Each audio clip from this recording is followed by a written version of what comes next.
Saudara yang terkasih dalam nama Tuhan Yesus Kristus, setiap manusia tidak ada yang terlahir secara sempurna. Manusia terlahir dalam situasi yang berbeda-beda. Sama halnya dengan saudara kita penyandang disabilitas, sebagian pandangan masyarakat terhadap mereka adalah hidup dalam kondisi rentan terbelakang yang disebabkan oleh karena adanya batasan, hambatan, kesulitan, ataupun penolakan dari masyarakat, bahkan dari orang tuanya sendiri yang tidak terima dengan situasi atau keadaan yang terjadi. Memang, penyandang disabilitas mengalami keterbatasan, sehingga mengalami hambatan dan kesulitan untuk berpartisipasi secara penuh. Akan tetapi, hal ini tidak menjadi alasan kita untuk menolak ataupun melakukan perbedaan di antara mereka. Penyandang disabilitas adalah anggota masyarakat yang sama berharganya seperti kita yang memiliki harkat dan martabat bersama. Mereka adalah salah satu anggota masyarakat yang dapat memberikan suatu bentuk kontribusi, yang dapat menyumbangkan berbagai ide dan gagasannya bagi keluarga, masyarakat, bangsa, gereja, dan bagi siapapun apabila mereka diberi kesempatan untuk mengembangkan potensi yang ada di dalam diri mereka. Ada sebuah kisah hidup nyata tentang seorang penyandang disabilitas yang notabene tidak dapat melihat atau tunanetra. Seketika waktu, dia bertanya kepada saya, "Adakah Tuhan itu? Kalau Tuhan itu ada, mengapa orang tuaku meninggalkan aku di saat kondisi yang seperti ini? Mengapa saya dijauhkan dari keluarga? Mengapa masyarakat tidak seutuhnya menerima kami, bahkan menyepelekan kemampuan kami? Kalau Tuhan itu ada, mengapa Tuhan tidak memulihkan aku untuk bisa melihat dunia ini? Apakah itu semua akibat dari kesalahan atau dosa dari orang tuaku?" Sejenak dia termenung dengan pertanyaannya. Lalu saya menjawab, "Tuhan itu ada. Tuhan itu ada di hidupmu dan di dekatmu untuk selamanya, apabila kamu percaya dan berharap hanya kepadanya." Apakah kamu pernah berpikir bagaimana kamu bisa hidup sampai saat ini? Itu karena siapa? Apakah itu hanya karena kemampuan dan kekuatanmu sendiri? Apakah kamu pernah merasakan uluran tangan Tuhan melalui orang-orang yang membesarkanmu, orang yang merawatmu dengan sepenuh hati di tempat ini? Saya kembali berkata kepadanya, "Saat kamu dijauhi, saat semuanya pergi dan tidak ada memperdulikanmu oleh karena keadaanmu saat ini, siapakah yang akan menolongmu?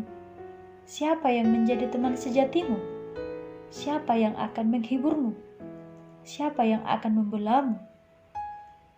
Dan pada saat itu, dia mulai merenung dan dengan spontan dia menangis sambil berkata, "Aku akan percaya kepada Yesus Kristus mulai saat ini sampai selamanya."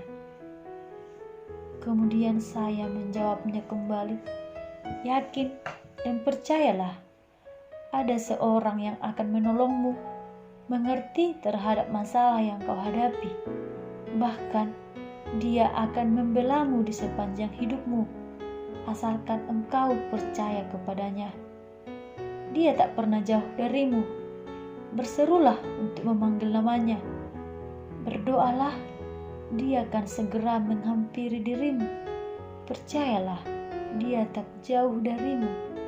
dia hanya sejauh doa. Siapakah dia? Yaitu Yesus Kristus. Dalam Yohanes 9 ayat 1 sampai ayat 3 dikatakan, ketika Yesus sedang lewat, ia melihat seorang buta sejak lahirnya. Kemudian murid-muridnya bertanya kepadanya, "Rabi, siapakah yang berbuat dosa? Orang ini sendirikah atau orang tuanya, sehingga ia dilahirkan buta?" Kemudian jawab Yesus kepada mereka, "Bukan dia, dan bukan juga orang tuanya, tetapi karena pekerjaan-pekerjaan Allah harus dinyatakan di dalam dia."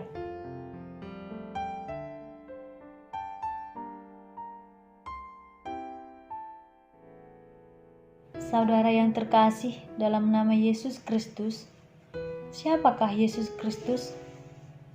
Benarkah dia sebagai garam dan terang dunia?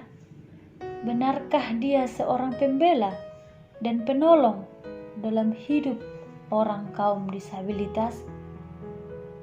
Benar, Kristus adalah seorang pembebas, peduli, penolong, pengasih, dan sebagai jalan kebenaran.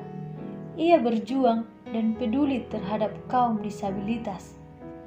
Yesus Kristus adalah garam dan terang dunia, tertulis di dalam Matius 5 ayat 13 sampai ayat 14.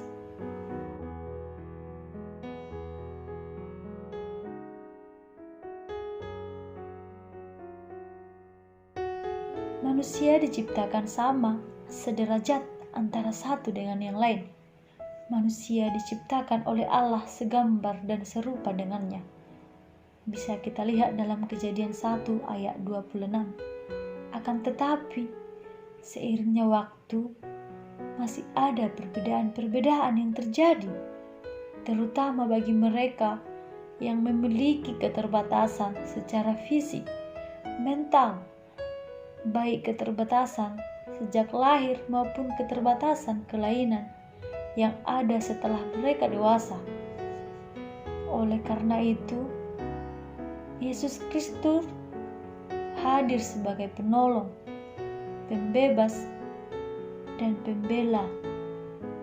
Seperti yang tertulis di dalam Lukas 4 ayat 18 sampai 19 dikatakan, "Roh Tuhan ada padaku, oleh sebab Ia telah mengurapi aku untuk menyampaikan kabar baik kepada orang-orang miskin, dan Ia telah mengutus aku untuk memberitakan pembebasan kepada orang-orang tawanan dan penglihatan bagi orang-orang buta, untuk membebaskan orang-orang yang tertindas, untuk memberitakan tahun rahmat Tuhan telah datang." Dalam nats ini terlihat bagaimana perhatian, pembelaan, atau keberpihakan Yesus Kristus bagi mereka yang lemah atau yang dilemahkan. Bahkan, Yesus Kristus sangat cenderung berpihak kepada mereka yang selama ini tidak diperdulikan dan diabaikan, bahkan yang tidak diperlakukan secara tidak adil. Yesus Kristuslah Mesias yang diurapi oleh Allah Bapa untuk memberitakan kabar baik, yaitu Injil yang membebaskan kepada umat manusia, secara khusus kepada orang-orang yang menderita dan tertindas. Kabar baik yang membebaskan itu nyata dalam pengajaran, khotbah, pekerjaan, pelayanan, dan kehidupan Yesus setiap hari, di mana Yesus memberitakan Injil kabar baik tentang orang sakit yang disembuhkan, orang buta yang dapat melihat, orang sakit kusta ditahirkan, orang lumpuh dapat berjalan, orang yang dikuasai roh jahat dibebaskan dari kuasa jahat, dan orang berdosa telah diampuninya. Bahkan seluruh kehidupan Yesus memancarkan kasih Allah yang membebaskan dan menyelamatkan umat manusia dari kuasa dosa dan iblis. dan melalui penderitaan kematiannya di kayu salib dan kebangkitannya dari antara orang mati adalah sebagai karya keselamatan yang sungguh-sungguh membebaskan umat manusia yang berdosa. Yesus Kristus adalah jalan kebenaran dan hidup. Hal ini adalah ungkapan kepastian yang nyata. Yesus adalah satu-satunya jalan yang benar, yang membawa orang kepada hidup kekal, asalkan kita mengenal dan mau percaya kepadanya. Yesus adalah terang dunia yang mengalahkan segala kegelapan. Di luar Yesus tidak ada lagi terang, dan terang yang sesungguhnya hanya ada di dalam Yesus. Dalam Yohanes 8 ayat 12 dikatakan,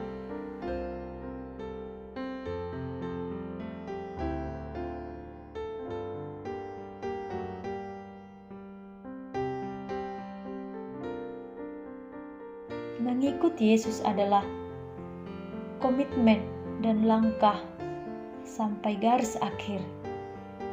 Oleh karena itu, saudara yang terkasih, marilah kita percaya kepada Yesus Kristus.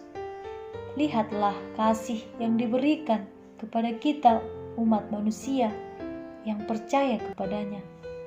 Lihatlah semua perbuatan-perbuatan Yesus yang besar dalam hidup kita. Amin.